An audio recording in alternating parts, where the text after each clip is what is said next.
अयोध्या में आज मंगल बेला है।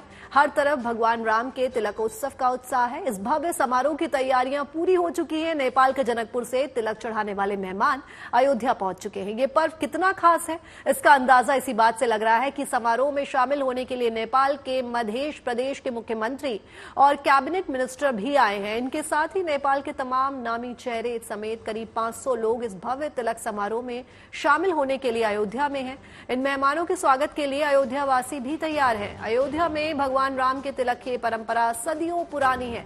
आज भी समारोह को पूरे उत्साह के साथ मनाया जाता है। इस तिलक समारोह के साथ ही भगवान श्री राम के विवाहोत्सव का उत्साह और बढ़ गया है। आज से लेकर विवाह पंचमी तक, अयोध्या से लेकर जनकपुर तक श्री राम के भक्त पूरी श्रद्धा और भक्ति के साथ विवाहोत्सव में शामिल होने की तैयारियां कर रहे हैं। तो आप देख सकते हैं किस तरह से प्रभु श्री राम का तिलकोत्सव की तैयारियां जोरों शोरों से चल रही हैं। चाहे वो नेपाल हो, चाहे वो अयोध्या हो, तैयारी जनकपुर से लेकर अयोध्या तक पूरी है।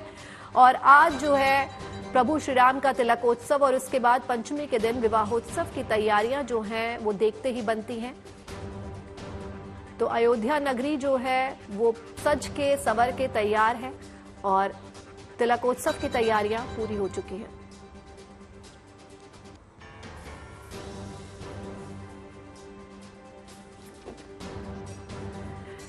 तो ये तस्वीरें अयोध्या से आप देख सकते हैं किस तरह से नेपाल में जो हैं वो तैयारियां हो रही हैं तिलकोत्सव की, और पंचमी के दिन विवाहोत्सव की तैयारियां भी चल रही हैं। और अयोध्या तो देखते ही बन रही है जो पूरी तरह से सच के सवर के तैयार है।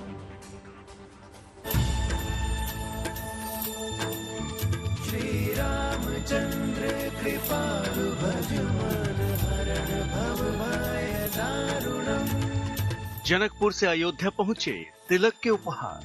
श्री रामचंद्र कृपा फिर सज धज कर अयोध्या नगरी तैयार।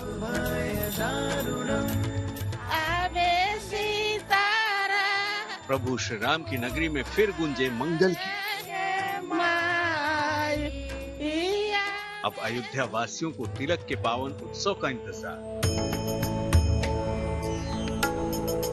अयोध्या धाम में हर तरफ उत्साह के रंग बिखरे हैं।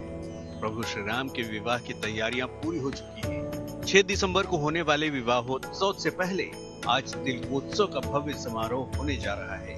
भगवान राम की ससुराल जनकपुर से 500 मेहमान इस तिलकोत्सव में शामिल होने के लिए आए हैं। नेपाल के मध्य प्रदेश के मुख्यमंत्री, नेपाल के कैबिनेट मिनिस्टर, मेयर समेत 40 गणमान्य लोगों का समूह तिलक के उपहार लेकर अयोध्या पहुंच चुका है। सनातन धर्म में विवाह संस्कार से पहले दूल्हे के तिलक की परंपरा है। इस तिलकोत्सव के लिए जनकपुर से 501 प्रकार के उपहार अयोध्या लाए गए हैं। इनमें परिधान, आभूषण शामिल हैं। इनके साथ ही मेवे, मिठाइयां और फल के उपहार भी हैं। जनकपुर का और अयोध्या का संबंध बहुत शाश्वत है। और जब से श्री रामचंद्र जी का विवाह हुआ और विवाह होने के बाद से माता सीता जी का आगमन अयोध्या में हुआ, इसलिए शाश्वत संबंध है। और इस संबंध को पुनः जीवित रखने के लिए तिलक चढ़ाने के लिए उद्देश्य से लगभग 500 लोग आए हैं। और अपने जो दामाद के रूप में भगवान राम लला प्राण प्रतिष्ठा जिनकी हुई है उन्हें उपहार देने के लिए हुआ है। और सोने चांदी के तमाम ऐसे सामान हैं जो उपहार के रूप में देंगे। ये बहुत अच्छी बात है। ये शाश्वत संबंध बना रहे ऐसा सोच करके उन लोगों ने ये उपहार देने के लिए आया है। नेपाल के जनकपुर में 6 दिसंबर को विवाह पंचमी की पावन तिथि पर माता सीता और प्रभु श्री राम का विवाह उत्सव होगा। 26 नवंबर को भगवान राम की भव्य बारात जनकपुर के लिए अयोध्या से रवाना हो। इस बारात में साधु संतों के साथ बड़ी संख्या में बारातियों का समूह जनकपुर जाएगा और प्रभु श्री राम और माता सीता के विवाह संस्कार का साक्षी बनेगा। प्राचीन काल में ये होता था। अयोध्या का और जनकपुर धाम के संबंध जो उपहार के रूप में जैसे बारात गई थी तब भी हुआ था। इसी प्रकार से यह जो हो रहा है वह देखने लायक है और अपने समय में इस समय में जो हो रहा है बहुत अच्छी बात है और हम लोगों को सभी को इनका स्वागत करना चाहिए और स्वागत करने के योग्य हैं ये लोग और इनका सम्मान करना चाहिए उसी प्रकार से जिस प्रकार से तिलक ले करके दूल्हा के यहाँ लोग आते हैं वैसे ये लोग 500 लोग जनकपुर धाम से माता जानकी जी के घर से आए हैं। अयोध्या में सदियों से चला आ रहा तिलकोत्सव का कार्यक्रम प्रभु श्री राम के विवाह के पावन उत्सव को इस युग में भी जीवंत कर रहा है। तिलकोत्सव से ही अयोध्या और जनकपुर में जश्न का माहौल है जो विवाह पंचमी तक निरंतर जारी रहेगा। Banvir Singh, Ayodhya, good news today.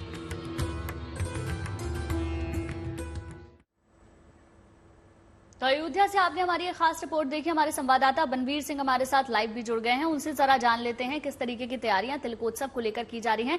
Banvir, सबसे पहले तो बताएं आप कहां पर मौजूद हैं, कैसी तैयारियां अयोध्या में देखने को मिल रही हैं? जब से रामलला आए हैं तब से तो अयोध्या नगरी उत्सव के रंग में ही रंगी हुई है।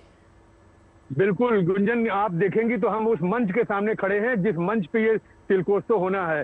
फूल सजा दिए गए हैं और ये मंच तैयार हो रहा है। सामने जो कुर्सियां लगी हुई हैं इस पे आधे पक्ष में बाराती बैठेंगे। बाराती वो बाराती जो अयोध्या से बारात लेकर के वहां जाएंगे, यानी श्री राम पक्ष के लोग, और दूसरे में माता सीता यानी जनकपुर के पक्ष के लोग बैठेंगे।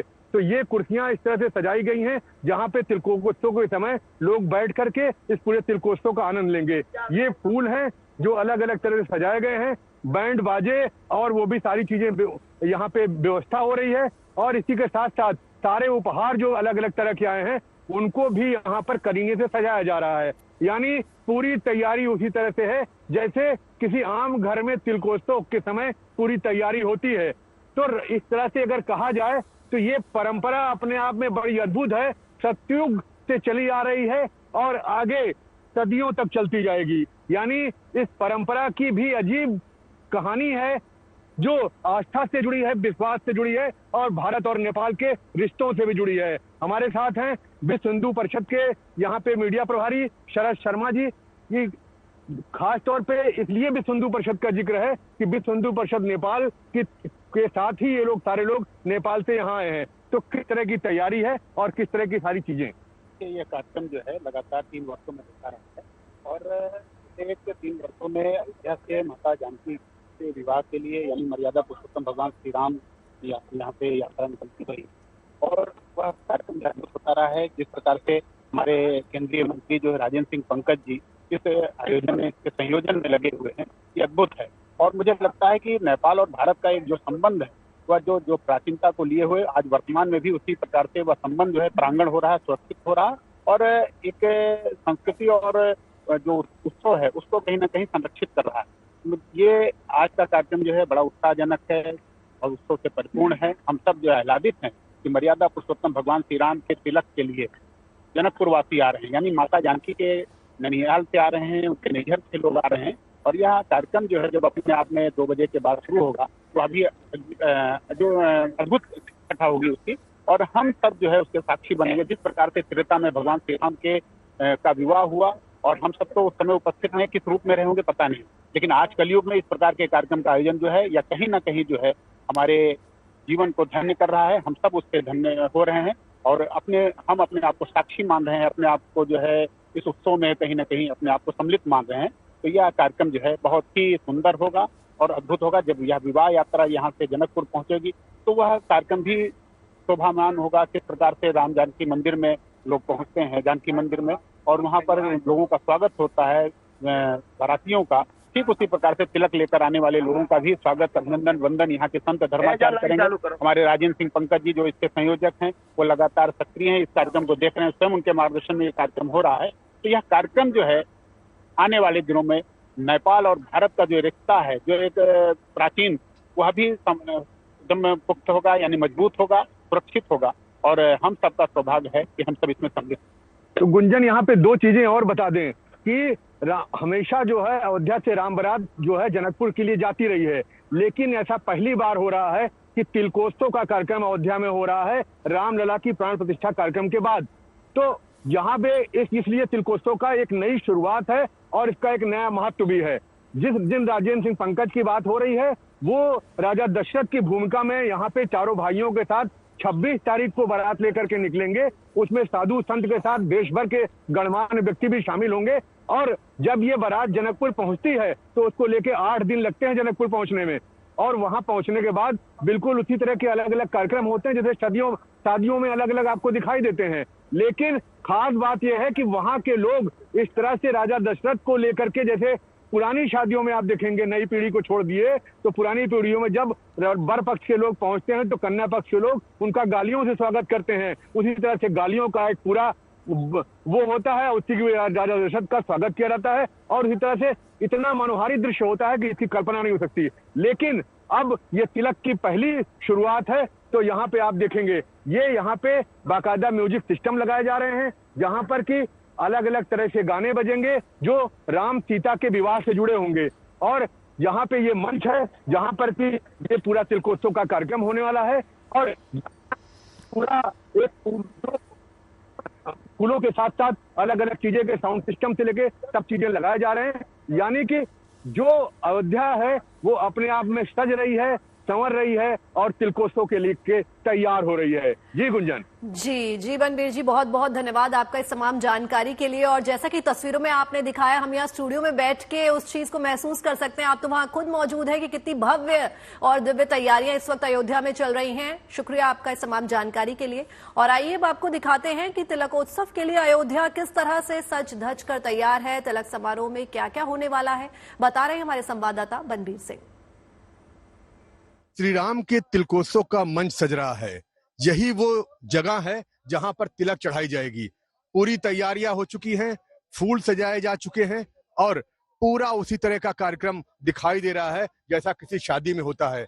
और अगर आप इधर देखेंगे तो इस साइड में आपको वो कुर्सियां दिखाई देंगी जहां पर नेपाल यानी जनकपुर से जो लोग आए हैं वो यहाँ बैठेंगे और इन सब की मौजूदगी में ये तिलक का पूरा प्रोग्राम सजाया जाएगा। यानी खास तौर पे अगर हम कहें तो आपको अयोध्या में एक ऐसा उत्सव दिखाई देगा जो मन को अभिभूत कर देने वाला है और हो भी क्यों ना जब प्रभु श्री राम का तिलकोत्सव जो होने वाला है। Banvir Singh, Ayodhya, good news today. वही अयोध्या में तिलक के मंगल गीतों की गूंज सुनाई देने लगी। हमारे संवाददाता बनवीर ने कुछ श्रद्धालुओं से भी खास बातचीत की है जो इस तैयारी में जुटे हुए हैं। सुनिए आप भी। श्री राम का तिलक पहुंच चुका है अयोध्या। सदियों से आज भी वही कुछ एक बार फिर परंपरा में दिखाई दे रहा है। तो हमारे साथ हैं ये नेपाल और जनकपुर से आए लोग जो तिलक लेकर के आए हैं। ये कैसी अनुभूति है, कैसी परंपरा है और कितना मन में कौतूहल है इसको लेकर? अनुभूति तो है, जिस तरह शादी में होता है उसी तरह का उत्साह मन में है और खुशी का तो ठिकान नहीं है क्योंकि बेटी की शादी हो रही है। इसके निमंत्रण लेकर हम जमाया के पास आए हैं अवध नगरिया में, अयोध्या नगरिया में। इसीलिए हम लोग बहुत उत्साहित है, बहुत खुशी है। कहते हैं जब यहाँ से लोग जाते हैं राम बारात लेकर के तो महिलाएं दशरथ जी को बड़ा परेशान करती हैं। तो कुछ 4 लाइनें अगर आपके मन में हो तो सुना देंगे। 4 लाइन गीत सुना दें। नगरिया सा एलै बारियतिया है सोहावन लागे, अयोध्या नगरिया भगल सोर हे सोहावन लागे, अयोध्या नगरिया भगल सोर हे सोहावन लागे। ये अनुभूति है, ये है पूरा एक सिनारियो जो कहीं न कहीं वो सतयुग से चला आ रहा है जब लोग तिलक लेके आ रहे थे। एक और गीत याद आ गया है, देखिए तिलक का मौका है तो अनुभूति भी है जो मन से लगातार निकल रही है और दिलों के जरिए ओठों पे आ रही है। राम जी से पूछे जनकपुर के नारी, बता दबालुआ बता काहे गारी, बता दबा बुआ लोग बादेत काहे गारी, बता दे बाबुआ। इसके बीच जो लोग तिलक लेके आए हैं वो इतने खुश हैं और अभिभूत हैं कि वो इस ऐसे उसका हिस्सा बन रहे हैं जो श्री राम के तिलक से जुड़ी है और ये परंपरा सदियों से चली आ रही है और आगे सदियों तक चलती जाएगी। Banvir Singh, Ayodhya, good news today. तो रामनगरी अयोध्या में श्री राम के तिलकोत्सव की महा तैयारियां पूरी हो गई हैं। इस उत्सव में क्या क्या होगा, कौन सी परंपराएं निभाई जाएंगी और किस तरह से मेहमानों का भव्य और दिव्य तरीके से स्वागत सत्कार होगा, इसके बारे में पूरी जानकारी हम आपको देने जा रहे हैं। देखिए हमारी खास रिपोर्ट। पंचमी और तिलकोत्सव का अवसर ऐसा है जिसके लिए पूरी अयोध्या नगरी आनंद में डूबी नजर आ रही है। विवाह से पहले श्री राम के तिलकोत्सव के लिए भव्य व्यवस्थाएं की गई है।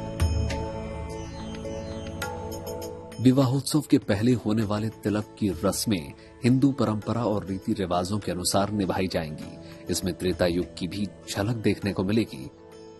तिलक के लिए खास तौर से मंच तैयार किया गया है। मंच पर आटे से बनाए गए चौक या इस समारोह के लिए तैयार सिंहासन को रखा जाएगा। श्री राम के रूप में सजे धजे 18 वर्षीय युवक को मंच पर बने चौक या सिंहासन पर बिठाया जाएगा। जनकपुर से आए मेहमान पूरे विधि विधान से श्री राम के तिलक की रस्में पूरी करेंगे। आपके लिए ये जानना दिलचस्प होगा कि जनकपुर में स्थित राजा जनक के राजमहल से तिलकोत्सव के लिए तिलक सामग्री अयोध्या लाई गई है। उन्हें अलग अलग टोकरियों में सजाकर श्री राम मंदिर में समर्पित किया जाएगा। परंपरा के अनुसार तिलक के लिए जनकपुर से सभी जरूरी सामग्री लाई गई है। जनकपुर से तिलक के लिए कांसे की थाल, 2 कटोरी, गिलास, चम्मच सहित 5 बर्तन लाए गए हैं। श्री राम के स्वरूप में सजे युवक को पीली धोती, गमछा, हल्दी, गांठ, चंदन गांठ, धान, पीले चावल, दूर्वा और यज्ञोपवीत भेंट किए जाएंगे। इसके अलावा चांदी के सिक्के, पान, इलायची और सुपारी भी दी जाएगी। जानकी मंदिर के छोटे महंत राम रोशन दास तिलक में जानकी जी के भाई की भूमिका निभाएंगे। राम रोशन दास जानकी जी के भाई के रूप में तिलक के सभी विधि विधान को निभाएंगे। श्री राम जन्मभूमि मंदिर के निर्माण के बाद पहली बार अयोध्या में भव्य तिलकोत्सव होने जा रहा है। इसमें जनकपुर के जानकी मंदिर के प्रतिनिधियों के अलावा नेपाल सरकार और जनकपुर प्रशासन के भी कई प्रतिष्ठित संतों और गणमान्य लोगों के शामिल होने की संभावना है। जानकारी के मुताबिक अतिथियों में शामिल हैं नेपाल के मध्य प्रदेश के मुख्यमंत्री सतीश कुमार सिंह। मध्य प्रदेश के कई मंत्री भी इसमें मौजूद रहेंगे। जनकपुर के मेयर मनोज कुमार साह भी तिलकोत्सव में शामिल होंगे। माता सीता के मायके जनकपुर से श्री राम के तिलक के लिए अयोध्या पहुंचे अतिथियों के स्वागत सत्कार की भी भरपूर इंतजामात हैं। उनको शानदार दावत दी जाएगी। इस अवसर पर प्रीति भोज के लिए खास मेन्यू तैयार किया गया है। मेन्यू में अवध में विवाह और मांगलिक अवसरों पर बनने वाले व्यंजन और पकवानों को शामिल किया गया है। इसमें पापड़ी चाट से लेकर हलवा तक परोसा जाएगा। आलू टिक्की और दही भल्ले भी मेन्यू में खास तौर से होंगे। इसके अलावा छोले चावल, पूरी सब्जी, मिक्स्ड वेजिटेबल, पापड़, रायता और अन्य कई तरह के व्यंजन होंगे। मुंह मीठा करने के लिए हलवे और अन्य कई तरह की मिठाइयां की भी व्यवस्था की गई है। आपको ये भी बता दें कि हर बार विवाह पंचमी के सिलसिले में जनकपुर धाम के राम मंदिर में भी अलग से श्री राम के तिलकोत्सव का आयोजन होता है। तिलक कार्यक्रम हम लोग यहीं पर करते हैं राम मंदिर में। जो आप लोग को पता होगा, जो परंपरा से कुछ पूर्व से करीब इसका भी 20 वर्ष होते जा रहा है। हम लोग राम जी को दूल्हा मान के राम मंदिर में तिलक चढ़ाते हैं। लेकिन इस बार अयोध्या में श्री राम जन्मभूमि का नया मंदिर बना है तो मौका बहुत खास है। लिहाजा अयोध्या में भी तिलकोत्सव की परंपरा खास तौर से निभाई जाएगी। श्री राम जन्मभूमि तीर्थ क्षेत्र ट्रस्ट से मिली जानकारी के अनुसार तिलकोत्सव के लिए उत्तर प्रदेश के मुख्यमंत्री योगी आदित्यनाथ को भी आमंत्रित किया गया है। इसके बाद 26 नवंबर को अयोध्या से राम बारात जनकपुर के लिए रवाना होगी और 9 दिसंबर को वहां से बारात की वापसी होगी। अयोध्या से मनवीर सिंह और शिल्पी सेन के साथ bureau report, good news today.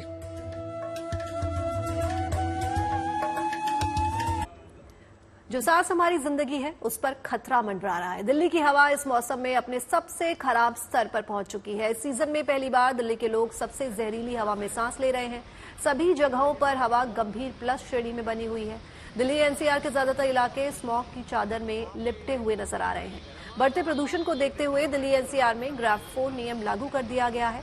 Graph 4 लागू होने के साथ ही 10वीं और 12वीं के अलावा सभी छात्रों के लिए फिजिकल क्लासेस बंद कर दी गई हैं। इस बीच मौसम विभाग ने दिल्ली में घना कोहरा रहने की संभावना व्यक्त की है। कोहरे और धुंध की चादर के कारण दिल्ली में विजिबिलिटी में भी काफी कमी आई है। ना हम हिमालय पर्वत की किसी चोटी पर है और ना ही हम बादलों के बीच आसमान में उड़ रहे हैं। हमारे पीछे जो आप देख रहे हैं ये तस्वीर यमुना नदी की है और किस तरह से यहाँ पे एक घनी गहरी सफेद चादर लिपटी हुई है कि चारों तरफ आपको बिल्कुल सफेदी छाई हुई नजर आ जाएगी। ना उस तरफ नदी दिख रही है और ना इस तरफ। और यही हाल देश की राजधानी दिल्ली का है, जहाँ पे आप देखिए कि पिछले 4-5 दिन से जो हवा में प्रदूषण है उसकी श्रेणी सीवियर कैटेगरी में आ गई है, सीवियर श्रेणी में आ गई है। और 4-5 दिन से जिस तरह से सीवियर कैटेगरी में है उसके चलते जो कमीशन ऑफ एयर क्वालिटी है उसने स्टेज 4 ग्रैप का लागू कर दिया है, जिसमें स्कूल में ऑफलाइन स्कूल बंद हो गए हैं, ऑनलाइन चालू हो गए हैं, गाड़ियों पर पाबंदी है, जो ट्रक दिल्ली आ रहे हैं, देश की राजधानी आ रही है, उन पर पाबंदी है। तो आप ये अंदाजा लगा सकते हैं कि आपके सेहत के लिए जो ये हवा में जहर घुला हुआ है वो कितना हानिकारक है। और लगातार ये एक चिंता का विषय, चिंता का सबब बना हुआ है। जिस तरह से लगातार प्रदूषण अपने चरम पर है और सांस से रिलेटेड तमाम दिक्कतें लोगों को उनका सामना करना पड़ रहा है। कर्तव्य पथ पर मेरी मौजूदगी है। मेरे जस्ट पीछे अगर आप देखेंगे तो राष्ट्रपति भवन है, जो कि इस वक्त प्रदूषण की चादर से पूरी तरीके से लिपटा हुआ है। नॉर्थ ब्लॉक हो या साउथ ब्लॉक हो, चारों ओर आपको प्रदूषण ही प्रदूषण जो है वो नजर आएगा। तमाम बड़े मंत्रालय हैं, चाहे वो रेल भवन हो, चाहे वो कृषि भवन हो, ये तमाम मंत्रालय इस वक्त प्रदूषण की चादर से जो है वो लिपटे हुए हैं। ज्यादातर लोग अगर आप देखेंगे तो कुछ के चेहरे पर मास्क आपको नजर आएगा और कुछ के चेहरे पर मास्क नजर नहीं आएगा। लेकिन जिस तरीके से प्रदूषण का स्तर AQI एयर क्वालिटी इंडेक्स वो 480 के पार है। दिल्ली के कई अलग अलग इलाके ऐसे हैं जहां पर एयर क्वालिटी इंडेक्स 500 के भी पार है। जहां पर बात की जाए आनंद विहार हो, चराय काले खां हो, ये वो इलाके हैं जहां पर प्रदूषण का स्तर बेहद खराब स्थिति में है। सरकार की तरफ से बैठक बुलाई गई है। स्मोक की मोटी चादर के कारण राष्ट्रीय राजधानी दिल्ली में सांसों का आपातकाल है। वहीं स्मोक का जो असर है अब आवाजाही पर भी दिख रहा है, जहां सड़कों पर देखा जा रहा है कि लंबे लंबे ट्रैफिक जैम देखे जा रहे हैं, गाड़ियों के पीछे गाड़ियां देखी जा रही हैं, क्योंकि लो विजिबिलिटी के कारण जो लोग हैं गाड़ियां धीमे चला रहे हैं। वहीं इसका असर रेल यातायात पर भी दिख रहा है। वहीं इस समय मैं आपको तस्वीरें दिल्ली के इंदिरा गांधी अंतर्राष्ट्रीय हवाई अड्डे की दिखाऊंगा, जहां आप देख सकते हैं कि स्मोक की एक मोटी चादर ने कैसे एयरपोर्ट को घेर रखा है, जिसका सीधा असर एयर ट्रैफिक पर पड़ रहा है। कहा जा रहा है कि तकरीबन आधे घंटे से 1 घंटे जो फ्लाइट्स हैं वो लेट चल रही हैं, जिसके कारण लोगों को परेशानी का सामना करना पड़ रहा है। वहीं इस समय आप देख सकते हैं कि प्रदूषण के कारण, स्मोक के कारण कैसे दिल्ली अस्त व्यस्त हो चुकी है, जिसका असर आप देख सकते हैं हवाई यातायात पर पड़ रहा है। जहां भी आपकी आंखें जाएंगी दूर तक आप देख सकते होंगे कि आपको स्मोक नजर आ रहा होगा। बढ़ता प्रदूषण सेहत के लिए काफी खतरनाक है। इससे कई तरह की बीमारियां हो सकती हैं। ऐसे में प्रदूषण से खुद बचें, अपने परिवार को बचाएं। जब आबो हवा में जहर घुल चुका हो तो AQI 400 के पार पहुंच जाता है। बच्चों और बुजुर्गों का खास ख्याल रखना इस वक्त बेहद जरूरी है।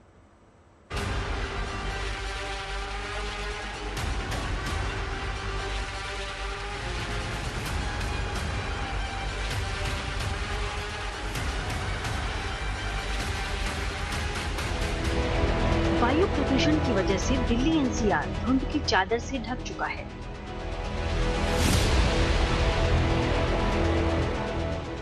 ये जानते हुए भी कि प्रदूषण कई तरीकों से सेहत को प्रभावित कर रहा है, लोग जहरीली हवा में सांस लेने को मजबूर हैं।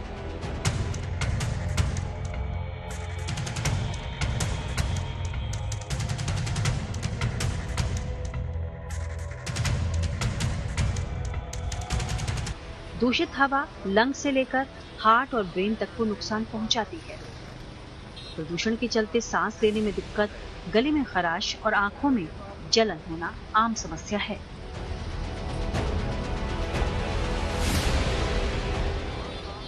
और इस प्रदूषण में मौजूद छोटे छोटे कण सांस के जरिए शरीर में जाते हैं और कई अंगों को खराब करते हैं। जिन लोगों को पहले से ही अस्थमा, ब्रोंकाइटिस जैसी बीमारी है, उनकी समस्या तो काफी बढ़ जाती है। त्वचा और आंखों पर भी प्रदूषण का बुरा प्रभाव पड़ता है।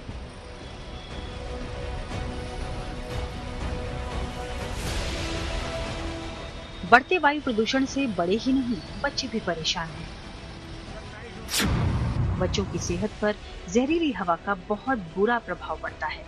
दूषित हवा में सांस लेने से बच्चों को दरअसल खांसी और सांस लेने में परेशानी आती है।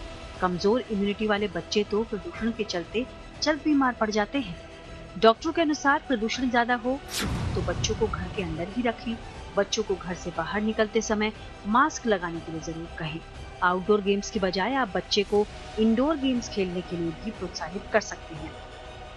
स्कूली बच्चों को प्रदूषण से बचाने के लिए ऑनलाइन पढ़ाई का सहारा लिया जा सकता है।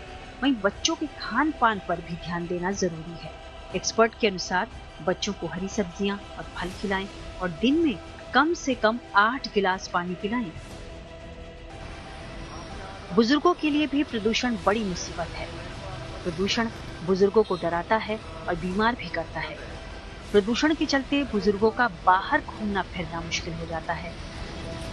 स्वास्थ्य विशेषज्ञों का मानना है कि जहरीली हवा बुजुर्गों के लिए काफी घातक साबित हो सकती है। इससे बुजुर्गों में शारीरिक क्षमता का खतरा बढ़ जाता है।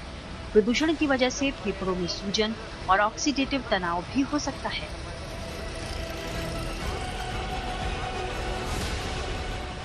ऐसे में सवाल है कि प्रदूषण से आखिर बचा कैसे जाए। इसके लिए खान पान पर ध्यान देने के साथ साथ कई जरूरी उपाय किए जा सकते हैं। प्रदूषण से जंग के लिए हेल्दी डाइट बहुत आवश्यक है। हेल्दी डाइट और मजबूत इम्यूनिटी प्रदूषण से लड़ने में मददगार साबित होते हैं। घर का वातावरण प्रदूषण रहित हो, इसके लिए भी एक्सपर्ट एयर प्योरीफायर डिवाइस लगवाने की सलाह देते हैं। जब भी आप बाहर जाएं, मास्क लगाकर जाएं। अच्छी क्वालिटी का मास्क हवा के जहरीले कणों को रोकने में मददगार साबित होता है। वहीं ज्यादा ट्रैफिक, धूल, मिट्टी और धुएं वाले इलाकों में जाने से आप बचें। जब भी बाहर से आएं तो चेहरा जरूर साफ करें। लंग्स की क्षमता बढ़ाने वाली एक्सरसाइज करें। ऐसे में प्रदूषण से बचने के लिए घर में एक्सरसाइज करने की सलाह दी जाती है। प्रदूषण मानसिक सेहत पर भी असर डालता है। ये चिंता, अवसाद और मानसिक विकार जैसी स्वास्थ्य समस्याओं को बढ़ाता है। ऐसे में प्रदूषण से बचाव बेहद जरूरी है। छोटे छोटे उपाय कर हम खुद और अपने परिवार को भी काफी हद तक प्रदूषण से बचा सकते हैं। Bureau report, good news today. और चलिए लंच टाइम में अब आपको प्रेरित करने वाले विचार दिखाते हैं और अब देखते हैं आज का विचार। रतन टाटा ने कहा है कि अपने जीवन की परिस्थितियों और प्रतिभाओं के अनुसार अपने लिए अवसर और चुनौतियों की पहचान करनी चाहिए।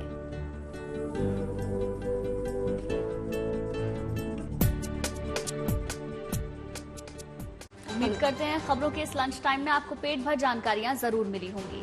और बाकी देश और दुनिया की तमाम पॉजिटिव न्यूज के लिए आप देखते रहिए गुड न्यूज टुडे।